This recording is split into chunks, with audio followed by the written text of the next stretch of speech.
welcome you to this video. In this video, I'm going to talk about one of the stories that happened when I was 6 years old.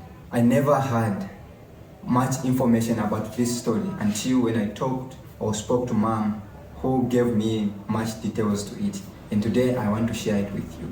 If you don't know who I am, my name is Maimbo Hagoma. I'm a graphic designer with over 5 years of experience. I've served in quite a number of leadership positions at my church, and I'm in my final year of veterinary medicine. In 2-3 days time from now, I'll be done with my degree program. Apart from that, I'm so passionate about marketing. I love marketing, and that's just a bit about myself. With that being said, see you on the other side of the video.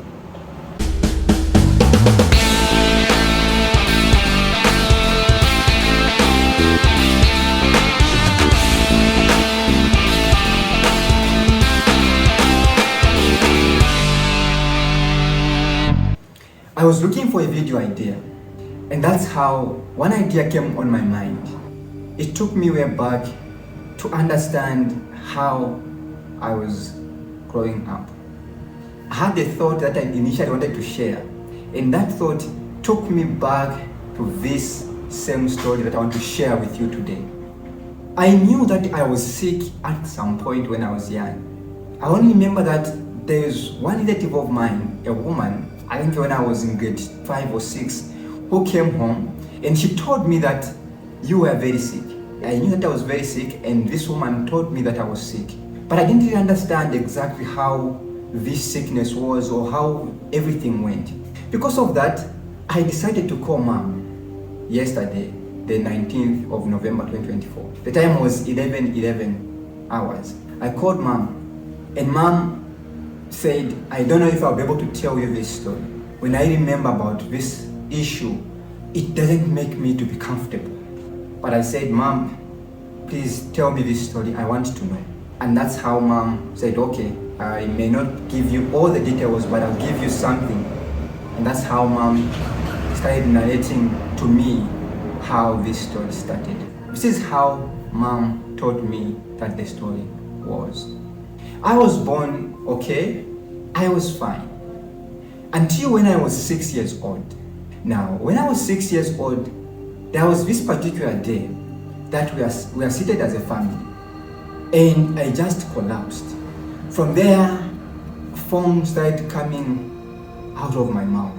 My body became stiff. It was hard, I couldn't move, I couldn't do anything.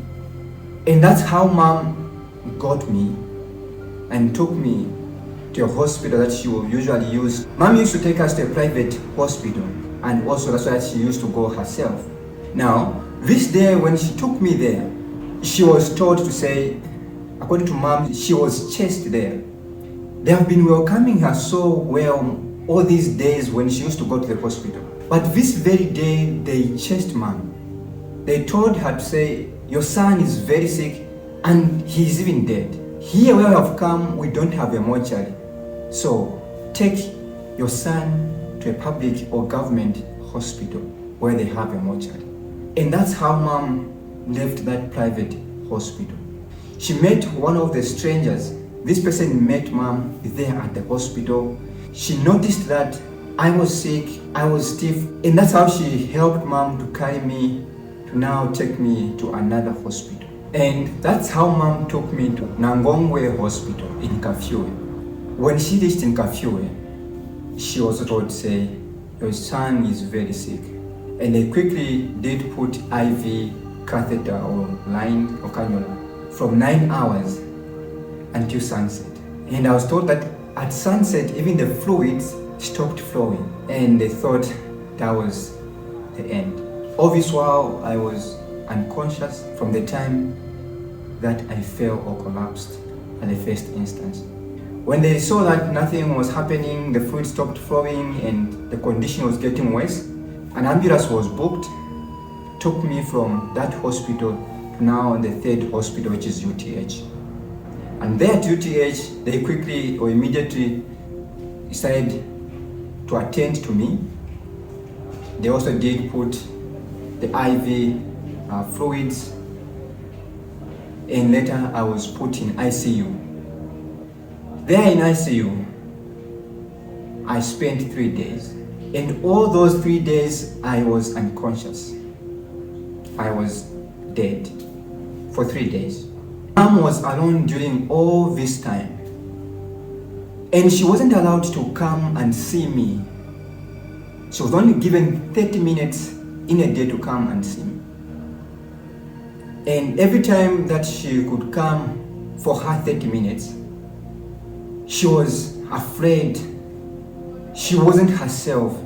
She could always feel that maybe now I'll just find my son has already died.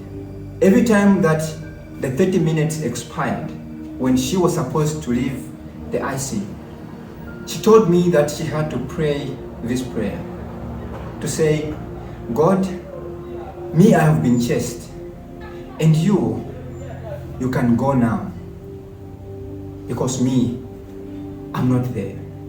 And that's how all the 3 days went. At one point also, one nurse at UTH did tell Mom to say, if you want to sleep, you can be sleeping at 19 hours to 23 hours. And make sure you are awake from 23 hours until morning. Because usually at night, there is something that happens.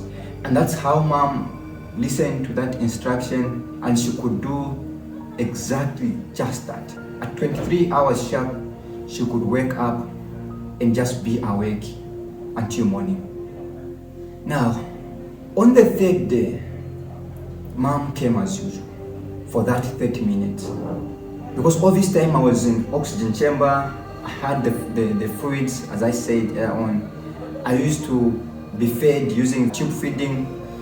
And now on this day, when she came on the 3rd day, she saw that my oxygen chamber was removed from me. And she almost collapsed. Because now she thought it was done, I was dead. And that's how she was told immediately to say, no, your son is now conscious. Your son is now okay. She came near me, and that same moment as well, it was more like I wanted again to start that same episode. And that's how Mom shouted, no, no, no. Again, I became conscious.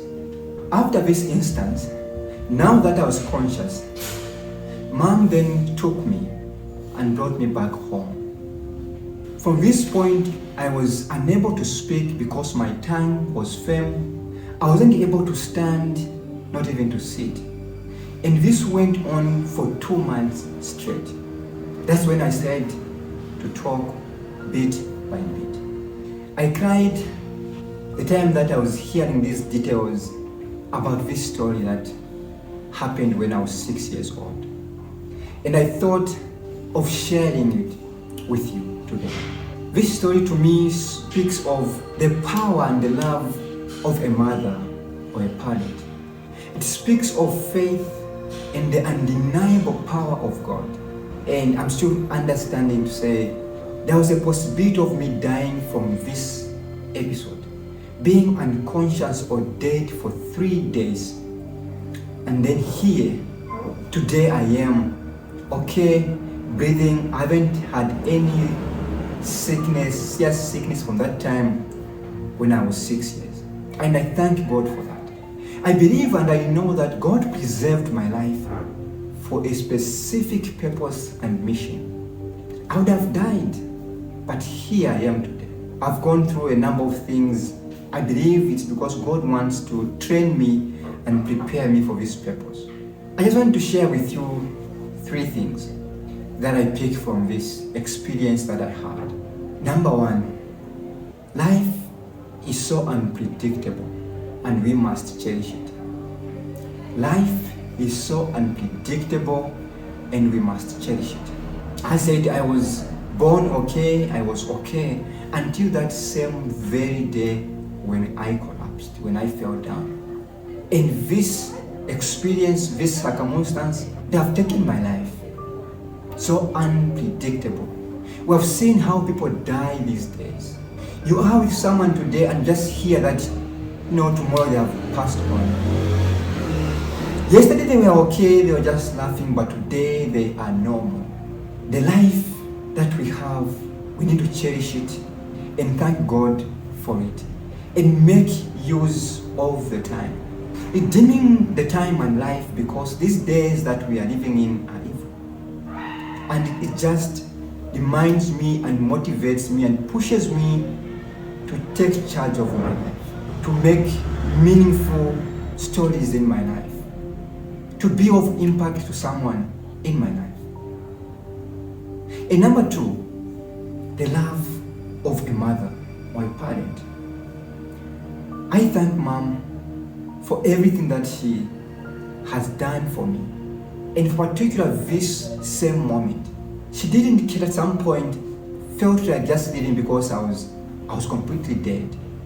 But Mom continued being with me, praying for me, being there for me. I don't know how I can pay back Mom, apart from just taking care of her.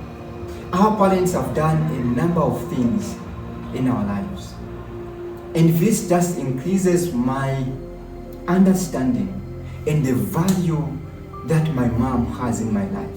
And I don't take that for granted. I pray for that woman day and night. I don't know how your relationship is with your parents, be it your mom, your father, or any guardian. Sometimes they might not be perfect people, they may make some mistakes, but they have been there for us.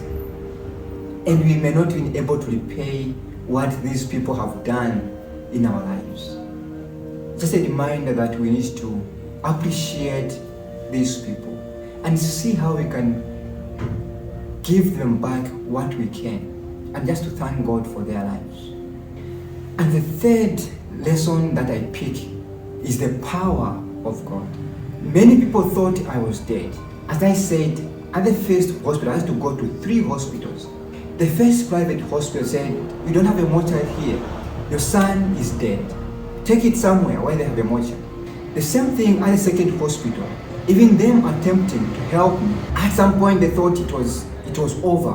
Maybe the last option was, let's try UTH. Maybe they can do something. It was beyond reasonable doubt that I was dead. There was no sign of me coming back to life. I went to UTH, 3 days in ICU. No sign of life. I was dead.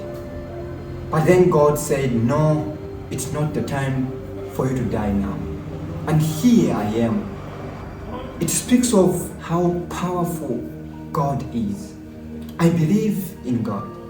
Before I could hear or know much details about this story, God has done a lot of things in my life. And this just increases my faith to see how God has been with me, fighting for me. God is powerful. I don't know what you are going through in your life today. I don't know what situation you may be in right now. But I just thought of sharing this story to you, that maybe it may give you some hope and faith. Just keep on pushing. Just keep on doing what you can. When you think all hope is lost, God will step in the picture and change the narrative. Life is so unpredictable. Sometimes you can do everything to the standard or to the way they are supposed to be done. But still life happens. I just came here to share a message of hope to you, that don't give up on God. The journey may not be easy, but continue praying to God. Pray to God. At His appointed time, things will be okay. I'm so emotional. I just had to share this story with you.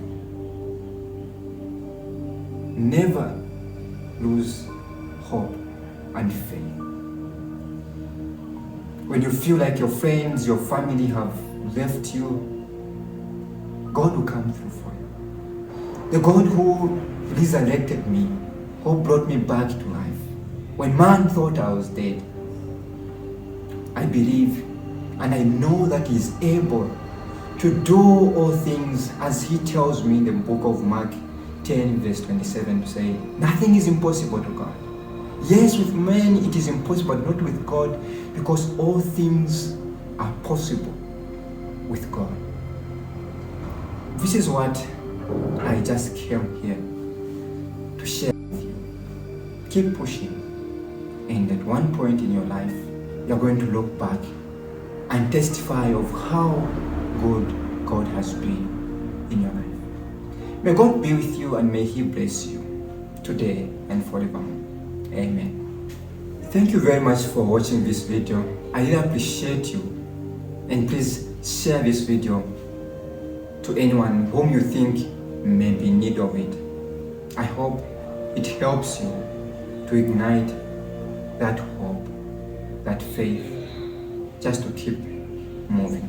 If you have anything to share with me, please leave it in the comment section below. If any question, any story that you have, please share. Thank you very much, and may God be with you.